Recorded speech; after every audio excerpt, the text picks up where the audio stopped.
So here we're showing an example of the anterior tilted pelvis. I want you to take a look at the shortened hip flexors, the lengthened glutes, and the accentuated lumbar lordosis and the accentuated thoracic kyphosis. These are all things that we can correct by tilting the pelvis forward and see how that corrects all those issues. Here we're looking at 3 different common postures. The first one is the classic desk posture, where you can see accentuated lumbar lordosis, thoracic kyphosis, and that anterior tilted pelvis that we've been talking about. The next one is the classic swimmer's posture. Here you can see the rounded shoulders forward, increased thoracic kyphosis. You can again have that anterior tilted pelvis with the lumbar lordosis. Having an anterior tilted pelvis can also result in someone being shorter, as you can see here.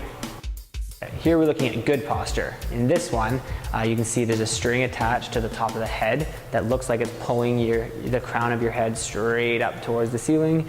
One thing I tell a lot of my clients is to walk around like an asshole, because your shoulders are back, your hips are tilted forward, you really are exuding that confidence and walking like an asshole. In this first exercise, we're working on correcting the anterior tilted pelvis by over-correcting into a posterior tilt.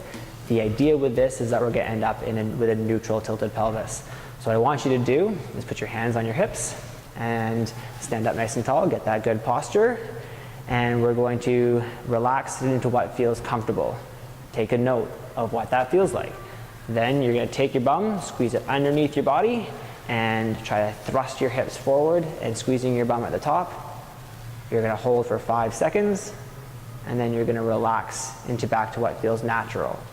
Note the difference into that fully forward tilted pelvis and what feels natural to you. The idea that we want here is to eventually get that posterior tilt or a neutral lined pelvis.